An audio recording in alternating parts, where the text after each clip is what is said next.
Merci beaucoup et merci de votre invitation dont je suis honoré. Alors bien sûr, comme nous le savons, la question du temps est abyssale.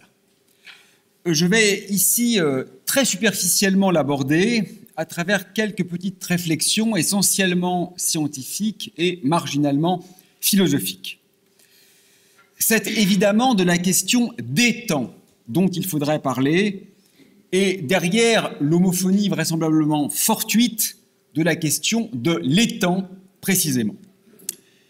Alors, je vais commencer, si vous le voulez bien, avec l'aspect le plus simple, ce que j'appellerais le temps coordonné. Il faut effectivement 4 coordonnées, 4 nombres, pour définir un événement. 3 coordonnées d'espace, x, y, z, et une coordonnée de temps, comme nous l'apprenons en première année de physique.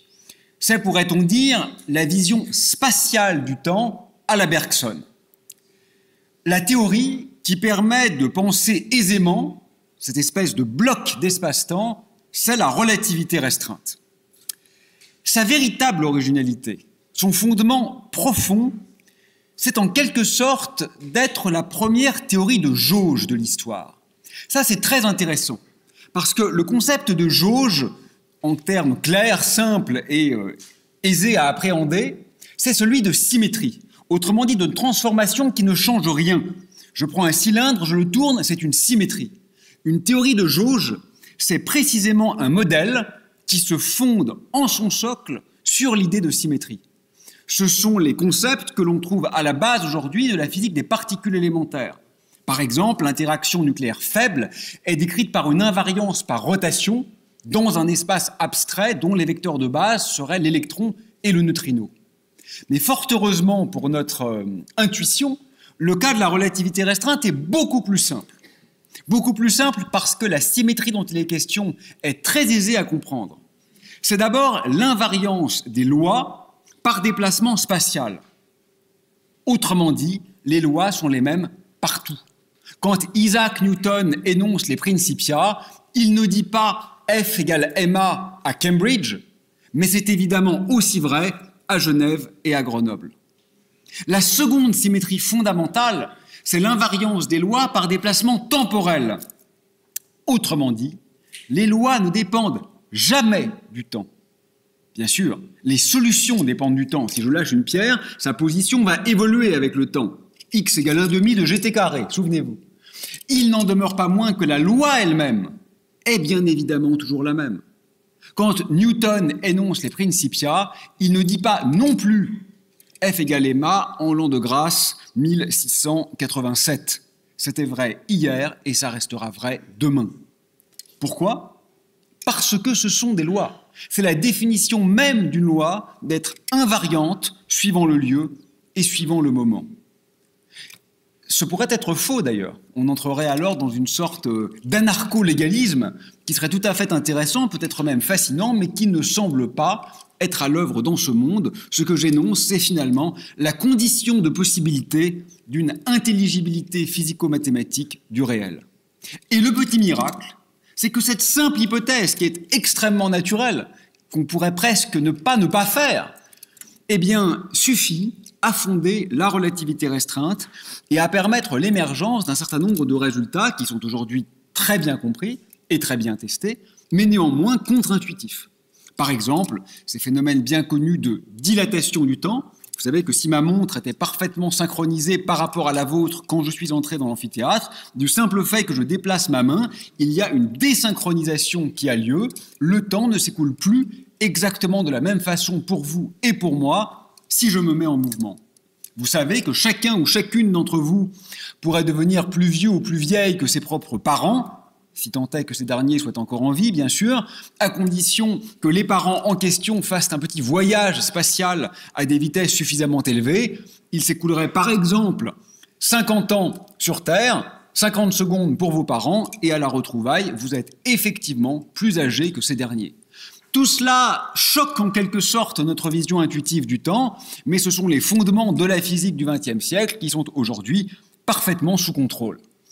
Cette même symétrie fondamentale permet également d'établir l'existence d'une vitesse limite que l'on assimile à la vitesse de la lumière, mais qui, plus fondamentalement, serait en quelque sorte une constante de structure de l'espace-temps. Ce que je veux dire, c'est que même en l'absence de lumière, il existerait une vitesse indépassable par simple conséquence de l'existence de lois. Et enfin, la fameuse formule, la plus connue de toute la physique, mais que, sauf les physiciens et physiciennes, personne ne comprend vraiment, E égale mc2. E égale mc2, c'est aussi une conséquence de la relativité, c'est aussi une conséquence de l'existence de lois. Mais ce qui est extraordinaire, c'est que cette formule, en établissant un pont entre l'énergie E et la masse m, ce qu'elle montre, c'est qu'il existe une sorte de capacité ontologique, c'est-à-dire relative à l'être en lui-même, de transformer une propriété, l'énergie, par exemple la vitesse, le déplacement, en existence réelle, matérielle et palpable. Les particules élémentaires ne sont plus, comme le croyait par exemple Lavoisier, en nombre figé, elles sont susceptibles d'être produites ou perdues. Alors cette théorie est tout à fait étonnante quand on la découvre pour la première fois, mais une fois de plus, elle est aujourd'hui parfaitement bien testée et plus personne n'en doute, au-delà bien sûr de la posture de scepticisme inhérente au geste scientifique, et elle ne constitue en quelque sorte qu'une série de prolégomènes sur la question du temps. Il faut aller plus loin et penser la gravitation, qui est le cœur de l'espace-temps, ou peut-être même en réalité, qui est l'espace-temps lui-même. Alors, pour cela, il faut migrer vers la grande relativité, la relativité générale, l'autre théorie d'Einstein. Elle part d'une constatation extrêmement simple et extrêmement étrange: les corps tombent de la même manière, quelle que soit leur masse. J'improvise une expérience de physique. Si je prends ce stylo qui pèse quelques grammes et cette bouteille qui pèse un demi-kilo, eh bien vous voyez que la chute est la même. Ils ont touché la table en même temps, bien que ce corps soit 100 ou 1000 fois plus lourd que celui-ci. La chute ne dépend pas de la masse.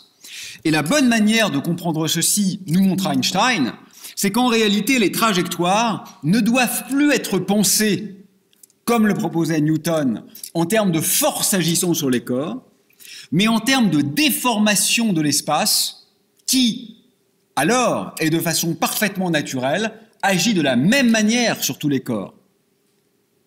De façon métaphorique, si vous voulez, on comprend bien que tous les bateaux, qu'ils soient luxueux ou très modestes, suivent les mêmes trajectoires lorsqu'ils tentent de traverser l'océan, parce qu'ils héritent de la courbure de la Terre. De la même manière, les corps que je lance suivent les mêmes trajectoires, quelle que soit leur masse, parce qu'ils sont prisonniers de la structure propre de l'espace qui, comprend Einstein, est courbée par la présence de la masse. C'est cela la véritable découverte fondamentale de la relativité générale. Mais bien plus qu'un espace courbe, ce qui est génial et absolument révolutionnaire, c'est la découverte d'un espace dynamique, autrement dit, susceptible d'évoluer. Plus rien n'est figé ou fixé, c'est ce qu'on nomme en physique l'invariance de fond. Le monde devient absolument relationnel. En un sens, on pourrait considérer que le Big Bang est le mouvement propre de l'espace, que les galaxies s'éloignent sans bouger, j'insiste, et ce n'est pas paradoxal, et ce n'est pas aporétique, que les galaxies s'éloignent sans bouger, parce qu'elles sont prisonnières de l'espace qui, lui-même, comprend Einstein, se dilate. Ce qui permet aussi de comprendre que le Big Bang a eu lieu partout en même temps, et que la question de ce qui le précède n'a aucun sens, parce qu'il n'est pas une explosion dans l'espace, il est une explosion de l'espace et du temps. Mais, au-delà de ces considérations cosmologiques, la question du temps se pose en relativité générale plus profondément et aiguement encore qu'en relativité restreinte. D'abord parce que des phénomènes étranges apparaissent ici aussi, peut-être plus étranges encore. Par exemple, même sans mouvement, même sans me déplacer, en ce moment dans cette pièce, le temps s'écoule un peu plus lentement pour mes pieds que pour mon visage, simplement parce que le champ gravitationnel est plus intense au niveau du sol qu'au niveau du plafond de cet amphithéâtre. Par exemple, parce que la relativité prédit l'existence de trous noirs, des objets paroxystiques, des astres occlus, comme on peut les nommer. Autrement dit, des petites zones de l'espace dans lesquelles il est possible d'entrer, mais desquelles il est impossible de s'extraire. Eh bien, si vous stationniez quelques instants proche de la surface, ce qu'on nomme l'horizon du trou noir, sans entrer dans celui-ci, vous pourriez, au retour dans l'univers extérieur, ce qui est par conséquent autorisé, puisque vous n'êtes pas entré dans le trou noir dans cette expérience de pensée, voir un univers qui aurait vieilli de millions ou de milliards d'années, pendant que quelques secondes seulement se seraient passées pour vous. À l'intérieur du trou noir, c'est plus extraordinaire encore. Le temps se change en espace et l'espace se change en temps.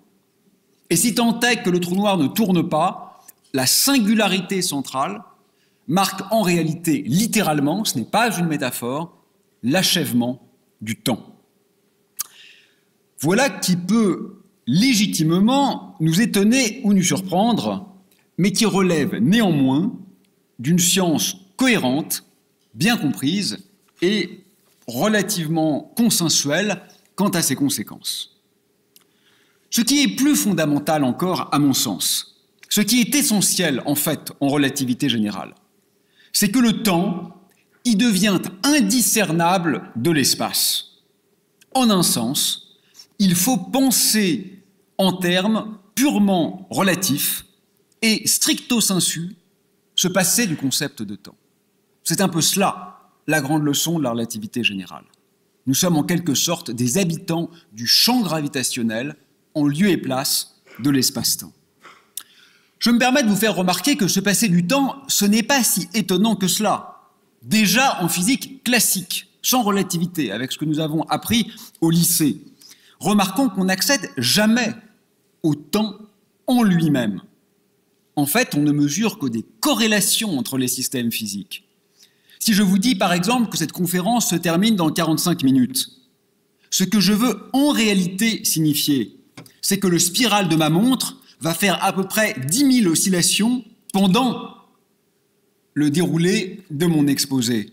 Et c'est ça que je mesure, c'est cela que je surveille quand je regarde ma montre. Ce n'est pas le temps en lui-même, de façon intrinsèque, pure, ou dans une sorte d'absoluité fantasmée. Non, c'est la position des aiguilles de ma montre et le mouvement d'un oscillateur mécanique. Je ne suis que dans un système de relations, et je n'accède jamais à cette étrange invention de Newton qu'on pourrait nommer le temps ontologique, c'est-à-dire doté d'une existence propre. Techniquement, la relativité générale est ce qu'on nomme une théorie contrainte. Son hamiltonien est nul. Je vous fais grâce des détails, mais retenez que ce n'en est précisément pas un. Les choses deviennent pires encore, et donc plus excitantes en quelque sorte, avec la gravitation quantique. En effet, le temps est presque une forme d'espace, ce que je viens d'expliquer en relativité générale, mais ce n'est pas du tout le cas en mécanique quantique. Vous savez, la mécanique quantique, c'est cette science de la matière. Pour le dire de façon extrêmement schématique, la relativité est la théorie du contenant, c'est-à-dire de l'espace-temps. La mécanique quantique est la théorie du contenu, la matière, la lumière, les gens, les objets, les animaux, les planètes. Cette mécanique quantique, elle nous montre qu'à petite échelle, tout devient discret, discontinu, comme si le travail d'ourdissage du réel se révélait. Elle nous montre que le reposant déterminisme mécaniciste de la physique classique doit être déconstruit au profit d'une vision stochastique. Il y a de l'aléatoire indépassable. Et la mécanique quantique nous montre que les algèbres sont non commutatives, c'est-à-dire que l'ordre des mesures influe sur le résultat. Comme la relativité, c'est une théorie très bien vérifiée, très bien comprise, très consensuelle, très utilisée, qui ne fait plus réellement question, au-delà, une fois de plus, du doute inhérent à tout geste scientifique. Mais quand on unifie cette relativité générale, théorie de la gravitation, théorie d'Einstein, avec la physique quantique de Bohr, Schrödinger, Heisenberg, Dirac, Pauli, que se passe-t-il? Eh bien, un problème gigantesque. Parce que précisément, le temps est singulier en quantique, alors qu'il est comparable à l'espace en relativité. Dans l'approche sur laquelle je travaille, celle des boucles, et je ne vais pas ce soir du tout la promouvoir ni l'évoquer davantage, il y a des effets très extraordinaires qui apparaissent concernant le temps. Le Big Bang, par exemple, est remplacé par un Big Bounce, c'est-à-dire un grand rebond. Et au voisinage de celui-ci, dans cette phase qu'on pourrait dire paroxystique, le temps semble disparaître. Le monde devient purement spatial, euclidien plus que lorenzien, diraient les mathématiciens. C'est un scénario d'ailleurs qui a été postulé par Stephen Hawking il y a de nombreuses décennies, mais qui se réalise ici de façon dynamique et naturelle. Il est extrêmement difficile de mener à bien des prédictions dans ce cadre et par conséquent de mettre à l'épreuve ces théories. À l'heure actuelle, soyons honnêtes, la gravitation quantique reste spéculative et nous ne disposons pas d'un modèle suffisamment testé ou étayé pour le diffuser, le communiquer et l'enseigner. Mais l'essentiel, je crois, pour la question de temps qui nous intéresse ce soir, n'est toujours pas là. En fait, la question subtile du temps, ce n'est pas, me semble-t-il, celle du temps coordonné, tout ce que je viens d'expliquer depuis un quart d'heure. C'est bien plutôt celle de l'irréversibilité, c'est-à-dire de la distinction du passé et du futur. Imaginez que nous lancions des balles de tennis très fort dans une grande pièce comme celle-ci et qu'on fasse une photographie. Alors une photo un peu floue. Pourquoi un peu floue? Parce que si la photo est un peu floue, on va voir à la fois la position des balles et leur vitesse, n'est-ce pas? Plus l'image sera floue, plus la vitesse des balles sera grande. Donc sur la photo, j'aurai l'information, position des balles et vitesse des balles. Et imaginez que vous connaissiez les lois de la physique et je vous demande quelle sera la position des balles dans 2 secondes. Vous pouvez la calculer avec une certaine précision. Et je vous pose maintenant la question, quelle était la position des balles il y a quelques secondes dans le passé? Vous pouvez aussi la calculer avec exactement la même précision.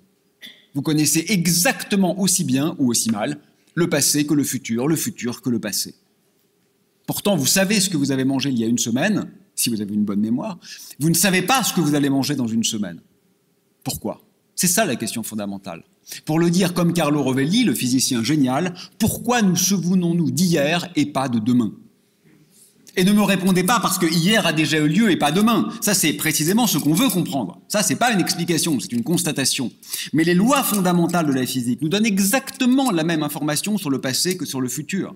Pourquoi donc n'avons-nous pas, en réalité, dans ce monde-là, la même information sur le passé et sur le futur? Voilà le grand paradoxe et voilà la question subtile. Et elle est essentielle parce que ce qui nous définit comme espèce, notre ADN, comme civilisation, notre culture, comme individu, nos expériences propres, c'est précisément cette distinction entre le passé et le futur qui permet l'existence d'une mémoire. Les lois de la physique fondamentale sont toutes invariantes par renversement du temps. Comment est-il donc possible qu'un monde orienté émerge de lois qui ne le sont pas? Il existe néanmoins une unique exception, c'est la thermodynamique. C'est la science de la chaleur qui se trouve être aussi la science de la mémoire. Le cœur de la thermodynamique, c'est le second principe. Il stipule que l'entropie ne peut qu'augmenter. L'entropie, c'est le mot savant que les physiciens et physiciennes utilisent pour parler du désordre.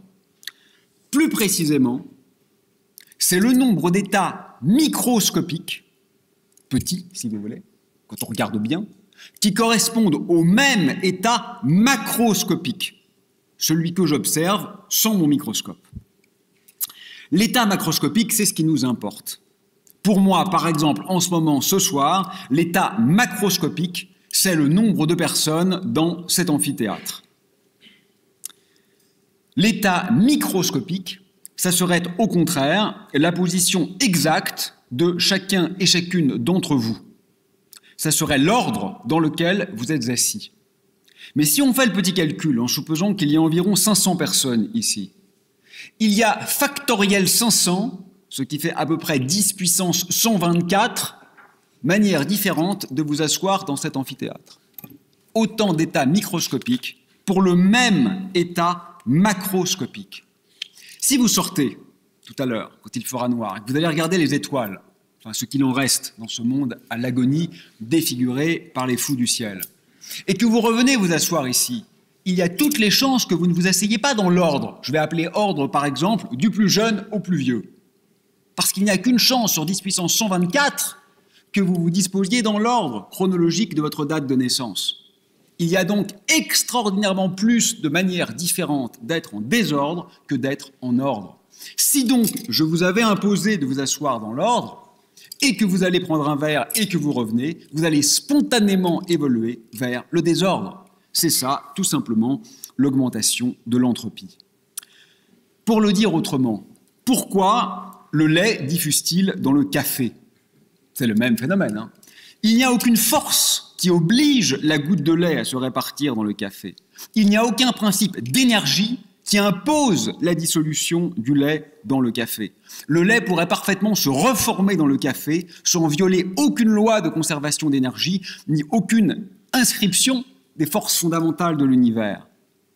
Pourquoi ça n'arrive pas? Tout simplement parce que c'est très improbable. Il y a énormément plus de manières différentes pour les molécules de lait d'être diffuses dans le café, et donc pour vous de voir l'état macroscopique café au lait, que de manières de se reformer sous forme de gouttes, et donc pour vous de voir l'état macroscopique, gouttes subsistant miraculeusement à l'intérieur du café. Pourquoi du gaz coloré qui aurait été enfermé dans une bouteille que l'on ouvre va-t-il diffuser dans la pièce? Parce que cela correspond à un beaucoup plus grand nombre d'états microscopiques. Et c'est pour ça qu'il ne rentrera pas dans la bouteille, bien qu'aucun état microscopique ne soit plus probable qu'un autre. C'est uniquement une question de nombre. Il y a plus de micro-états pour le gaz diffus que pour le gaz emprisonné. Voilà le fondement du second principe de la thermodynamique, et c'est grâce à cela que nous pouvons respirer en ce moment, et que toutes les molécules d'air de cet amphi ne viennent pas se figer dans un coin. Ce qui serait énergétiquement parfaitement possible et autorisé. Mais ce qui n'a pas lieu simplement parce que c'est improbable. Dieu nous préserve de cette éventualité pendant la conférence. L'entropie doit donc augmenter, nous dit la thermodynamique. Nous allons vers le désordre, c'est-à-dire vers l'état microscopique le plus probable, ou plus exactement l'état macroscopique associé à l'état microscopique le plus nombreux. L'orientation du temps semble enfin rétablie grâce à ce second principe. Attention néanmoins, alors là vous pensez que vous commencez à comprendre, et je vais mettre le bordel dans votre esprit immédiatement. Il y a une petite chose qu'on ne vous a pas dit à l'école, et même ceux ici qui sont étudiants en physique, on ne leur a vraisemblablement pas dit. Et vous allez trouver bizarre ce que je vais vous dire, pourtant c'est vrai. C'est que, hélas, l'entropie est croissante dans les deux sens du temps. C'est en fait ce que dit le théorème état de Boltzmann. Alors pourquoi ça? C'est très simple en fait, hein. Imaginez que je vous donne une photographie, vous voyez un nuage de gaz là, qui dans cette pièce est exactement entre mes deux mains. Et je vous demande quelle sera sa taille dans quelques secondes. Bien sûr, vous répondrez, ça sera ça. Il aura grandi dans quelques secondes, parce qu'il diffuse. C'est votre intuition, c'est ce qu'apprend la thermodynamique, tout va bien. Et maintenant, je vous demande quel était son état il y a quelques secondes. Vous allez répondre, il était comme ça, puisqu'il a diffusé entre-temps. Ça, c'est l'intuition. Mais ce n'est pas la thermodynamique.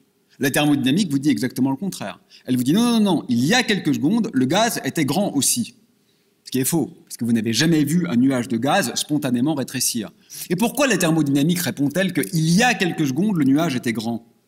Mais tout simplement parce que c'est exponentiellement plus probable de fluctuer de cet état-là vers cet état-là que de fluctuer d'un état encore plus petit, donc encore plus extraordinairement improbable, vers cet état-là. La thermodynamique est claire. Vous devriez venir d'un gros nuage qui est devenu petit et non pas d'un minuscule nuage incroyablement défavorisé qui est devenu petit. Autrement dit, et en clair, pour comprendre l'orientation du temps, il ne suffit pas de dire que l'entropie croît. Encore faut-il des conditions initiales très particulières. Bien sûr, si vous rajoutez comme hypothèse du problème que, initialement, quelqu'un avait mis le gaz dans la bouteille, ah ben là, tout va bien. Parce que vous imposez une entropie initiale minuscule. Vous imposez un tout petit désordre principiel au début. Et là, bien sûr, la thermodynamique vous donne la bonne réponse et vous dit le gaz diffuse. Mais pour ça, il faut en plus se donner ce qu'on appelle en physique des conditions aux limites. C'est extrêmement important. Parce que je me permets de vous faire remarquer que, en réalité, puisque vraisemblablement l'orientation du temps est ancrée dans cette augmentation d'entropie adjointe à des conditions initiales particulières, tout ce qui permet notre existence est en fait caché ici. Ce qui fait que nous sommes là, c'est que nous nous trouvons en réalité dans une phase d'augmentation d'entropie de l'univers. Si l'univers était à l'équilibre, c'est-à-dire s'il avait atteint son état d'entropie maximum, il n'y aurait plus de temps. Non pas bien sûr le temps coordonné qui ne va pas disparaître par l'opération du Saint-Esprit, mais le temps thermodynamique, celui qui compte, le temps irréversible, le temps qui fait qu'hier n'est pas demain, celui-là vraisemblablement disparaîtrait, ne pourrait pas exister dans un univers à l'équilibre.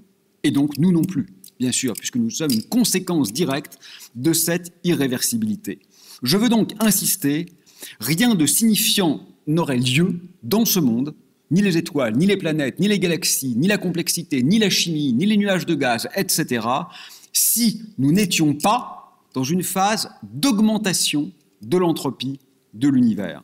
Si le système était à l'équilibre, il serait inintéressant, pauvre et morne.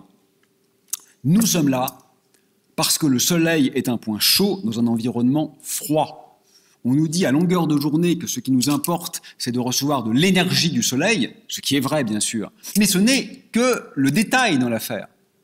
Le vrai rôle fondamental du Soleil, ce n'est pas de nous apporter de l'énergie, c'est de nous apporter une négantropie, c'est-à-dire une entropie très faible que la Terre processe pour renvoyer en entropie plus grande. Et toute la biosphère dépend de cette orientation radicale du temps local qui est imposée, ou plus exactement qui est permise, par l'entropie faible qui nous vient du Soleil et qui est retournée vers l'extérieur sous forme de rayonnement infrarouge de plus grande entropie pendant la nuit en particulier.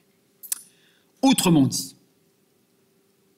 nous sommes là parce qu'il existe des objets dans l'univers contemporain qui sont très loin de leur état d'entropie maximum, et notablement des nuages d'hydrogène qui se trouvent dans un état métastable, c'est-à-dire qu'ils ne sont pas vraiment stables, sinon ils seraient dans l'état d'entropie maximum, n'est-ce pas? L'état stable, c'est l'état d'équilibre, c'est l'état où l'entropie s'est maximisée. Donc ils n'y sont pas tout à fait, mais ils ont trouvé un chemin qui leur permet de rester assez longtemps dans cet état-là, ce qu'on appelle donc métastable, presque stable. Jusqu'à ce qu'il se passe quoi? Jusqu'à ce que la gravitation entre en jeu, que le nuage s'effondre et qu'il forme une étoile. En formant une étoile, il augmente considérablement son entropie, et vous voyez que c'est ce processus d'augmentation locale d'entropie qui permet littéralement notre existence, parce que finement, il autorise l'orientation du temps et la distinction du passé et du futur. Bien. Ce que je pense vous commencez à comprendre, c'est qu'il semble que nous ayons eu beaucoup de chance.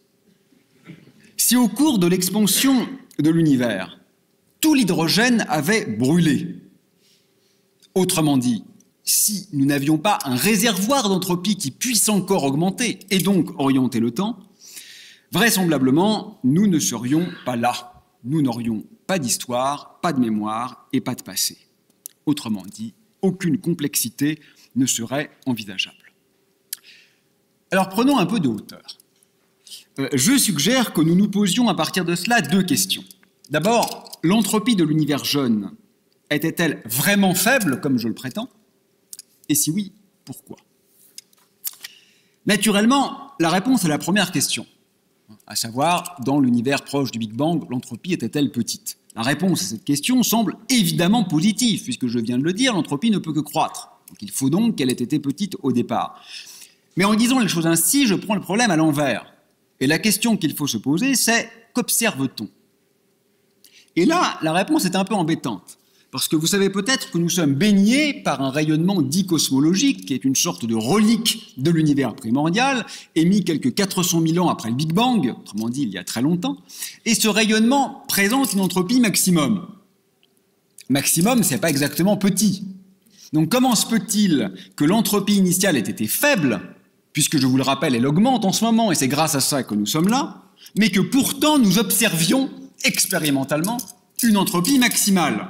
Et qu'il y a contradiction là, il y a manifestement une incomplétude dans le raisonnement. Alors, la réponse usuelle consiste à dire que nous négligeons, en disant que l'entropie de ce gaz était maximum, l'entropie des trous noirs. C'est vrai, mais c'est insuffisant. Alors, je vous explique pourquoi c'est vrai. L'entropie des trous noirs est maximale. On ne peut pas avoir plus d'entropie qu'un trou noir dans une zone de l'espace donné. C'est très facile à comprendre. Imaginez que vous ayez une boule de matière, quelle qu'elle soit. C'est une expérience de pensée. Et vous faites s'écraser sur cette boule de matière une coquille de lumière qui transforme cette boule de matière en un trou noir de même taille. Au moins, en tant qu'expérience de pensée, c'est toujours possible.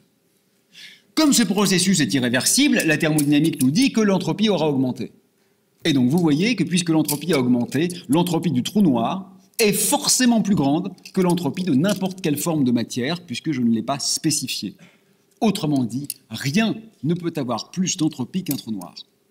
Bon, cette remarque paraît donc nous donner une voie de sortie, puisqu'il n'y avait pas de trou noir, dans l'univers primordial, alors qu'il y en a aujourd'hui un grand nombre. Les trous noirs font partie du bestiaire de l'astrophysicien, ce sont des objets banals, des millions au moins dans notre seule galaxie. Et donc tout va bien. Tout va bien, l'entropie n'était petite qu'en apparence, mais grâce au trou noir, l'entropie a bien augmenté. J'ai une mauvaise nouvelle, cette explication est insatisfaisante. Pour une raison très simple. Peut-on réellement croire que c'est parce qu'un trou noir supermassif se trouve au centre de notre galaxie à une distance considérable de la Terre que nous existons ici et maintenant? Vraisemblablement pas.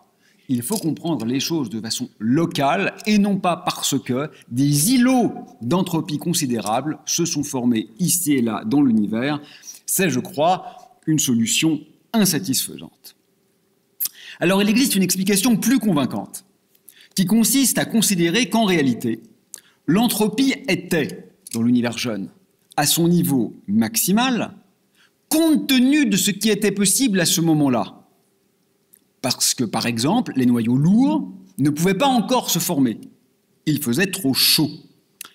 Et que donc, on ne peut pas compter ces derniers comme des états possibles. On ne peut pas reprocher à l'univers de n'avoir pas fait ce qui n'était pas faisable. Et donc, il avait l'entropie la plus grande qu'il pouvait avoir à sa disposition. En ce sens, c'est donc le plafond de l'entropie atteignable qui aurait augmenté entre l'univers jeune et aujourd'hui. Donc l'entropie, vous avez compris, était à l'époque maximum compte tenu de ce qu'on pouvait faire, mais elle a continué de croître parce qu'on a pu faire davantage en formant de nouveaux états physiques qu'il ne fallait pas compter dans l'univers primordial. Cette vision est séduisante, mais elle n'est pas entièrement convaincante non plus, je crois, parce que, et c'est un peu subtil la raison, elle nous conduit, si vous voulez, à considérer que quelque chose est imposé de l'extérieur au système. Un peu comme des molécules dans une boîte qui seraient initialement limitées par une cloison, et vous dites « je retire la cloison, donc il y a de nouveaux espaces accessibles aux molécules, et donc l'entropie peut augmenter, mais au départ, elle était aussi grande que possible, compte tenu de la taille de la boîte. » Ça marche très bien parce que vous avez l'expérimentateur ou l'expérimentatrice qui intervient sur le système, qui retire la cloison et qui ouvre des possibles. Mais, bien que nous soyons à la faculté de théologie, je vais pour l'instant supposer que personne n'est capable d'agir sur l'univers. Et que, par conséquent, cette augmentation est un peu embêtante parce qu'elle fait comme si la taille de l'univers, c'est-à-dire son facteur d'échelle, c'est-à-dire ce qui détermine sa température, était extérieurement fixée, alors qu'en réalité, c'est un degré de liberté propre de l'univers. Donc on ne peut pas vraiment considérer que le plafond d'entropie était bas, parce que ça reviendrait à dire que quelque chose ou quelqu'un hors de l'univers impose à l'univers d'avoir simplement une petite région de son espace de paramètres qui soit accessible. Je crois donc qu'il fallait bel et bien que l'entropie de l'univers jeune ait été extraordinairement faible. Et ça, je voudrais vous convaincre que c'est contradictoire. C'est contradictoire pour les mêmes raisons strictement que celles qui permettent de conclure que, d'une façon générale, comme on l'apprend à l'université, l'entropie augmente. Je vous rappelle le raisonnement.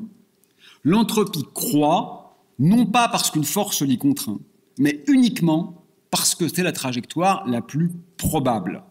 Parce que le système physique va spontanément se trouver dans l'état le plus vraisemblable parmi les différentes configurations. C'est l'unique raisonnement qui permet de conclure sur ce théorème.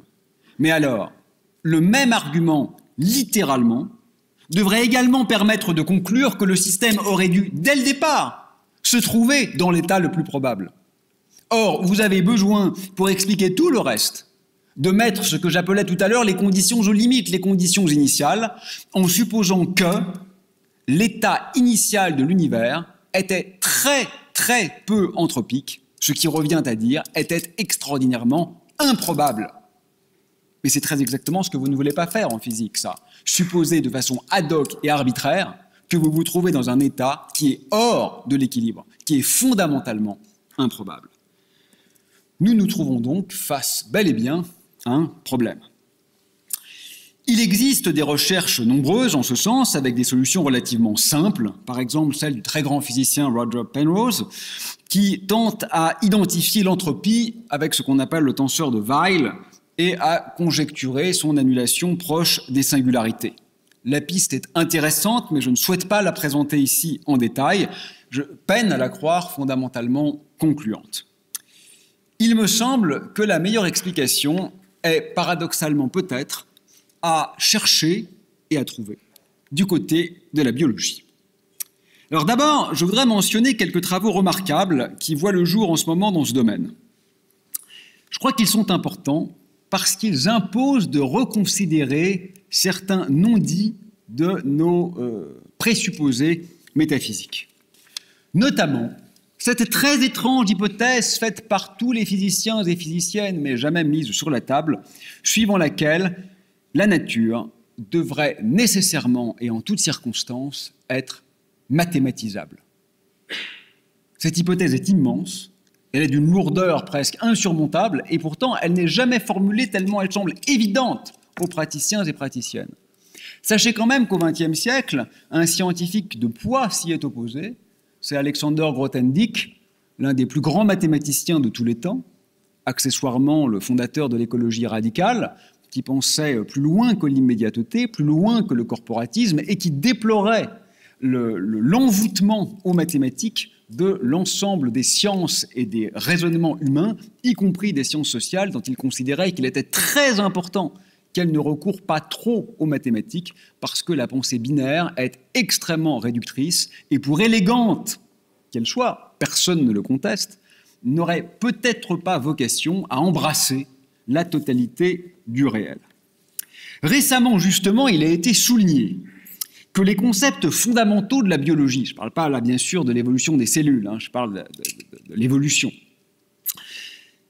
que donc ces concepts fondamentaux ne satisfaisaient pas à l'axiome d'extensionnalité qui est un des piliers des mathématiques.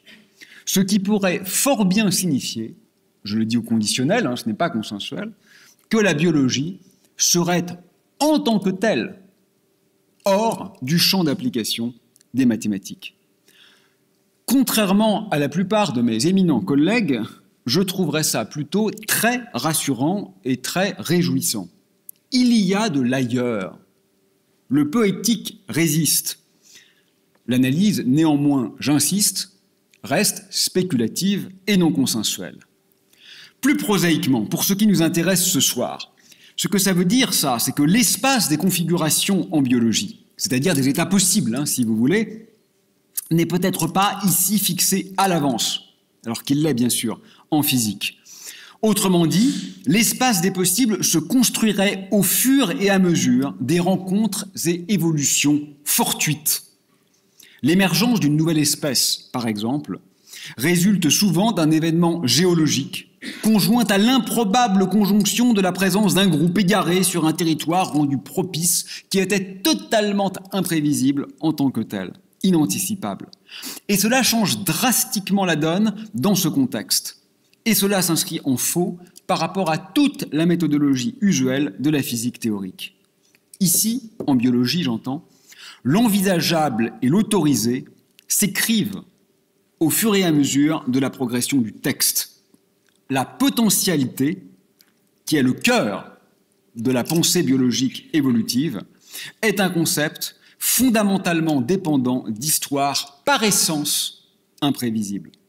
Ce qui revient pour l'essentiel à considérer qu'ici, les lois, si lois il y a, s'inventent à mesure de l'exploration, en tension radicale avec ce que j'évoquais tout à l'heure comme fondement de la théorie de la relativité.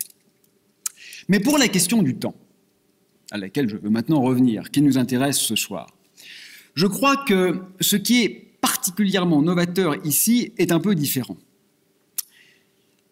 Imaginez, pour commencer, et pour introduire mon propos sur ce point, une boîte remplie de boules rouges et vertes initialement séparées. Vous auriez au départ toutes les rouges à gauche et toutes les vertes à droite. C'est un état, dirions-nous, d'entropie faible, puisque le système est ordonné.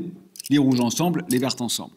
Vous secouez la boîte, ou tout simplement vous laissez les boules diffuser s'il y a suffisamment de chaleur. Elles vont bien sûr se mélanger, on va vers le désordre, l'entropie augmente, tout va bien. Et si vous êtes daltonien, vous ne voyez pas des boules rouges et vertes, vous voyez toutes les boules initiales. Et donc pour vous, qu'est-ce qui s'est passé du point de vue de l'entropie? Elle est restée constante. Elle est restée constante. Vous aviez un système avec des boules grises partout, à la fin, vous avez toujours des boules grises partout. Qui a raison? Personne. L'entropie est une grandeur relative. L'entropie dépend de la manière dont vous appréhendez le système. Elle n'est pas intrinsèquement inhérente au système. Elle est liée à notre couplage avec le système. Stricto sensu, l'entropie a considérablement augmenté si vous voyez les couleurs. Elle n'a pas augmenté si vous ne voyez pas les couleurs. Mais par voir, ce que j'entends, ce n'est pas littéralement voir, c'est suivant que les couleurs importent pour vous, que vous avez un couplage avec la couleur, ou suivant que vous n'en avez pas. Ce qui signifie que l'entropie véritable est un mauvais concept. En fait, l'entropie est liée à une granulation, ce qu'on nomme en anglais un coarse graining, c'est-à-dire une certaine manière de regrouper les degrés de liberté microscopiques pour former un état macroscopique. Mais ce dernier, l'état macro, il n'est pas intrinsèque au système ou à la nature.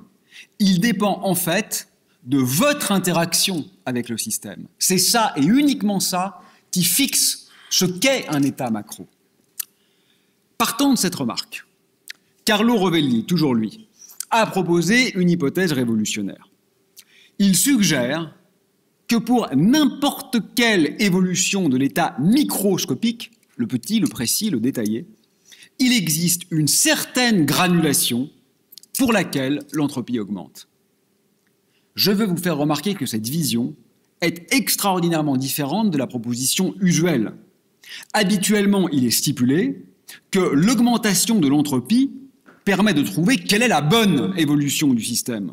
Ici, tout au contraire, ce que dit Rovelli, ce qui est envisagé, c'est que même pour une dynamique que nous considérerions normalement comme très improbable, il existe quand même un jeu de variables macroscopiques tel que pour cette trajectoire, l'entropie augmente. Vous allez comprendre pourquoi ça change tout. Par exemple, en ce qui concerne la question de la faiblesse de l'entropie initiale de l'univers que j'évoquais il y a quelques minutes. Cette question peut maintenant être dénouée en considérant non pas que l'état initial de l'univers était très improbable, ce qu'on dit d'habitude, ce que je vous ai dit, ce dont j'ai essayé de vous convaincre, mais bien plutôt en stipulant que nous autres, les systèmes vivants, nous avons un couplage avec l'univers, c'est-à-dire des variables macroscopiques qui font que nous voyons une entropie croissante. Et je vous le rappelle, cette entropie croissante, c'est la condition de possibilité de notre existence, de l'histoire, de la mémoire et de la complexité. Autrement dit, il n'y aurait rien de très énigmatique dans la petitesse de l'entropie initiale. Elle ne serait pas intrinsèquement minuscule et inhérente au cosmos. Elle ne le serait que parce que nous sommes celles et ceux qui interagissent avec le monde, suivant des variables macroscopiques qui nous font voir une entropie initialement petite et donc croissante, et donc un temps orienté, et donc les conditions de possibilité d'une biologie. Alors prenons un exemple. Imaginons une trajectoire improbable. Donc supposons qu'on a une bouteille ici, le gaz a diffusé, et prenons quelque chose qui ne devrait pas arriver, à savoir que le gaz qui a diffusé dans la pièce retourne spontanément dans la bouteille. Supposons que ça ait lieu. Est-ce que, comme le suggère cette proposition, je pourrais identifier ça à une entropie croissante? Alors que je vous le rappelle, j'ai passé 10 minutes à vous expliquer que le gaz qui rentre dans la bouteille, ça serait une entropie décroissante. C'est pour ça que c'est interdit, c'est ce qu'on apprend à l'université. J'espère qu'il n'y a pas d'étudiants dans la salle. Ne dites pas ce que je vous dis là à votre DS la semaine prochaine, ça ne va pas bien se passer. Et pourtant, oui, je crois qu'il est possible d'interpréter le retour du gaz dans la bouteille de façon tout à fait hétérodoxe comme une entropie croissante, à certaines conditions. Supposez que la bouteille soit peinte en noir. Et supposez que vous soyez Superman ou Superwoman. C'est-à-dire que vous avez une vue extraordinaire, pas du tout une vue d'humain. Parce que pour un humain, ça n'arrive pas. Donc il faut supposer quelqu'un d'autre qu'un humain pour le comprendre. Vous êtes donc Superman et vous voyez la position exacte de toutes les molécules du gaz dans la pièce. Autrement dit, dès que le gaz bouge un peu, que la molécule qui est là vient ici, comme vous les voyez, que vous y êtes sensible, pour vous, ça définit un autre état macroscopique. Vous voyez plein d'états macroscopiques qui changent tout le temps, ce qui n'est pas le cas pour moi, parce que moi je ne vois pas les molécules là. Mais si je suis Superman, je vois des états macroscopiques qui changent. Mais quand le gaz est dans la bouteille, n'est-ce pas? Quand la bouteille est noire, par hypothèse, quand je change la position des molécules dans la bouteille, ça ne change plus rien pour moi, parce que je ne vois pas à l'intérieur de la bouteille. Et donc vous voyez qu'en fait, le gaz dans la bouteille est associé à un beaucoup plus grand désordre, parce que j'ai plein de manières différentes de changer la position des molécules dans la bouteille, sans que ça change ce que je vois. Donc en fait, si la bouteille est peinte en noir et que moi je vois l'état de chacune des molécules, lorsque le gaz est dans la bouteille, je peux changer les molécules sans rien changer. C'est ce qu'on appelle du désordre, c'est ce qu'on appelle beaucoup d'entropie. Alors que quand le gaz est visible, je ne peux pas changer les molécules sans rien changer. C'est ce qu'on appelle un état ordonné, c'est ce qu'on appelle une entropie faible. Tiens, il semblerait que ça marche. Mais si ça marche, c'est très troublant. Parce que si c'est vraiment vrai ce que je vous dis, et que l'entropie augmente, ça veut dire que je suis en train de prédire qu'en fait le gaz rentre dans la bouteille. Ce qui n'arrive pas, en vrai. Eh bien si. Non seulement je le prédis, et je prétends que c'est correct de le prédire. Parce qu'en effet, si je suis Superman, c'est vrai que c'est l'état le plus probable. C'est vrai que l'état d'équilibre, c'est le cas où le gaz est dans la bouteille. Parce que ça va arriver. Nous, on dit que c'est une fluctuation statistique. Pour nous, le gaz qui rentre dans la bouteille, on appelle ça une récurrence de Poincaré, mais oubliez l'aspect technique, c'est quelque chose de très improbable, mais de possible. Donc ça va arriver. Et pour nous, c'est une exception. Mais pour Superman, c'est pas une exception. C'est de loin l'état le plus probable. Pourquoi? Parce que tous les autres états sont différenciés. Tous les états à l'intérieur de la bouteille sont indifférenciés. Donc ce serait effectivement pour lui l'état d'équilibre, et c'est tout à fait normal qu'il le prédise, et c'est effectivement ce qu'il observerait. Sauf que cet état d'équilibre durerait très peu de temps, à la différence de celui que nous observons, qui dure très longtemps. Mais c'est ce qui serait prédit, et c'est effectivement ce qui aurait lieu. Alors, qu'en conclure? Je crois que plus qu'une définition de l'entropie, dans cette remarque conjecturelle, je le dis une dernière fois, ce que je vous raconte depuis une dizaine de minutes n'est pas du tout consensuel, c'est une recherche en train de se faire, une proposition novatrice, et je crois que plus qu'une définition de l'entropie, il faudrait y voir une définition de la vie. Il faut une entropie croissante pour avoir un véritable temps qui distingue le passé du futur. Pas le temps coordonné que j'évoquais au tout départ et qui, lui, est essentiellement réversible. Et il me semble difficile d'interpréter cette orientation temporelle indépendamment de l'hypothèse que je viens de présenter, fût-elle révolutionnaire. N'y a-t-il aucune autre explication? Ce n'est pas le cas. Par exemple, Boltzmann, le père de la physique statistique, pensait qu'en réalité, le Big Bang était lui-même une fluctuation. C'est-à-dire que l'entropie petite de l'univers avait lieu de temps en temps, par hasard, très rarement, et que c'est lorsque l'entropie croissait que se développait un temps orienté, et donc des êtres vivants. Autrement dit, pendant des durées qu'on ne peut presque plus nommer comme ça, immémoriales, l'univers serait à l'équilibre, sans personne pour l'observer. De temps en temps, par hasard, l'entropie diminuerait, il y aurait une orientation temporelle, et donc l'existence d'une complexité. Mais aussi simple cette hypothèse semble-t-elle être, elle est peu convaincante, parce qu'il est extraordinairement moins probable de faire une fluctuation dans tout l'univers qu'une fluctuation dans le seul système solaire, qui est beaucoup plus petit, et pourtant, le système solaire suffirait à notre existence. Donc vous voyez que la proposition rovélienne, qui paraît beaucoup plus étrange, est en réalité, me semble-t-il, beaucoup plus correcte et convaincante que la suggestion de Boltzmann, qui est en quelque sorte déjà invalidée par cette remarque simple. Je vais bientôt conclure, mais j'aimerais souligner que l'idée qui ici consisterait donc à supposer que nous sommes celles et ceux pour lesquels l'entropie était initialement faible, est en réalité assez cohérente. La distinction du passé et du futur ne serait plus une propriété intrinsèque de la nature, mais une conséquence de ce que nous, les vivants, les systèmes complexes, nous avons une manière d'interagir avec elle qui impose ce gradient d'entropie. Et cela pousse un peu plus loin encore une forme de perspectivisme qui, tout au contraire de ce que laisse parfois penser une vision dogmatique et erronée très scientiste, en réalité donc nervure, me semble-t-il, toute l'histoire de la physique théorique. Et la situation est ici particulièrement fascinante, me semble-t-il, parce qu'on touche à ce qu'Emmanuel Kant considérait comme la quintessence d'une forme a priori, c'est-à-dire transcendantale, de la sensibilité humaine. Autrement dit, la déconstruction est particulièrement profonde. Elle remet en cause l'absoluité de ce qu'on pensait être le plus ancré et le plus intouchable. Mais surtout, ce qui est remarquable, c'est que tous les faits que je viens de mentionner proviennent de la granulation, c'est-à-dire de l'existence d'états macroscopiques légitimes qui, eux-mêmes, je vous le rappelle, résultent de notre insensibilité à l'état microscopique. Autrement dit, pour qu'il y ait vie, il faut qu'il y ait de l'information manquante. Il faut que nous ne soyons pas sensibles à la totalité des degrés de liberté fondamentaux. Il faut que quelque chose nous échappe. Autrement dit encore, il faut que nous ne soyons pas Dieu. Si nous avions une connaissance parfaite de la totalité du microcosme, il n'y aurait pas de flèche de temps, pas de mémoire, pas d'histoire, pas de complexité et pas de vie. Ça ne veut pas rien dire, comme écrivait Rimbaud.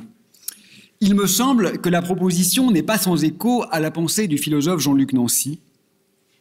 Pour lui, l'existence est toujours un rapport avec le dehors, une faille intérieure, une sortir de soi, un sortir de soi. En ce sens, j'avais écrit il y a quelques années que Dieu ne peut pas exister, mais il peut être. C'est une question différente. Pour Nancy, être, c'est toujours être plus d'un. Ça veut dire être au dehors. Ça veut dire être en rapport avec un ailleurs. Dépasser l'ontologie, c'est justement intégrer ce plus que soi. L'essence de l'être, si elle existe, ne peut être qu'une structure, c'est-à-dire un ensemble désordonné. Chaque être est singulier pluriel. L'être hors de soi, et d'ailleurs Nancy cite ici Bataille, est le véritable fondement de l'être. Et il est assez génial de noter que cela vient précisément d'une relecture de Heidegger, et donc en particulier de être et temps. Nancy, en déportant la question du Dasein vers le Mit-Dasein, c'est-à-dire l'être là avec, et le Mit-Sein, c'est-à-dire l'être avec, perce en réalité la citadelle heideggerienne grâce à ce qu'il nomme la communauté bataillenne. Nancy comprend que là où Heidegger voit la perdition du Dasein, c'est-à-dire dans l'être avec les autres, avec l'ailleurs, avec l'invisible et l'incompris, au contraire, ce qui se joue, C'est la véritable existence qui surpasse le solitaire et l'autonome. Il doit y avoir de l'hétéronomie. Pour Nancy, la liberté est un écart, une déviation ontologique. Et vous voyez qu'en ce sens, le temps, la vie et la liberté apparaissent presque concomitamment. Pour qu'il y ait quelque chose plutôt que rien, dit Nancy, il faut que la communauté soit originairement déchirée, l'absolu absous ou sacrifié. Il le martèle. L'en commun n'est possible que grâce au dehors. C'est parce qu'il y a disjonction qu'il y a ajointement.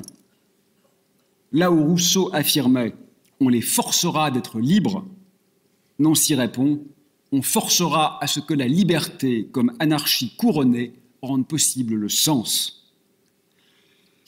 Comme vous le savez, et je vais conclure en quelques minutes, promis, nous sommes en ce moment dans une situation de catastrophe civilisationnelle qui dépasse de loin le problème écologique, qui lui-même dépasse de loin le problème climatique. Quel rapport avec tout ce que je viens de vous dire? Mais il est immense, parce que si la science a un rôle à jouer dans cette catastrophe qui est la nôtre, dans cet échec radical qui est le nôtre, ce n'est pas d'inventer des solutions bas carbone ou d'améliorer de 4% l'efficacité énergétique des téléphones. Non seulement c'est inutile, mais ça joue même à contre. Je pourrais vous le démontrer. Si la science a un rôle à jouer, c'est en proposant une poétique qui s'extrait de la corroboration systémique, qui s'extrait de la production du savoir, qui s'extrait de cette arme de destruction massive qui consiste à alimenter un système devenu mortifère, pour ne pas dire nécrophile. Et c'est très exactement, me semble-t-il, ce dont il était ici question, d'une extraction ontologique. Alors je n'ai volontairement pas souhaité tisser de liens forts avec la dimension spirituelle, qui est pourtant évoquée dans l'intitulé de ce séminaire. Peut-être parce que, comme Wittgenstein, je crois que ce qu'on ne saurait dire, il faut le taire, mais au-delà de ce qui concerne la question spécifique du temps, j'aimerais conclure avec ce que le philosophe Mohamed Amer Méziane propose sous la forme d'une anthropologie métaphysique. Vous savez que l'anthropologie a connu un tournant dit ontologique avec Descola, très important, très fondamental. Et nous aimons aujourd'hui cette idée que les animaux, peut-être les rivières ou les forêts, puissent être dotés d'une âme. Naturellement, je ne peux que souscrire à ces belles ouvertures. Mais nous demeurons aujourd'hui encore très en délicatesse avec l'idée que l'invisible puisse aussi s'immiscer dans l'existant. Je ne souhaite évidemment pas statuer sur cette question, mais uniquement souligner que si l'on veut être un peu sérieux, il ne sera sans doute pas possible de faire l'économie d'une authentique pensée métaphysique. Et là encore, la question du temps est évidemment cruciale, que ce soit en tant que durée, comme chez Bergson, ou en tant que révélateur d'un inaccessible fondamentalement vital, ce que j'ai tenté de vous présenter ce soir. Merci.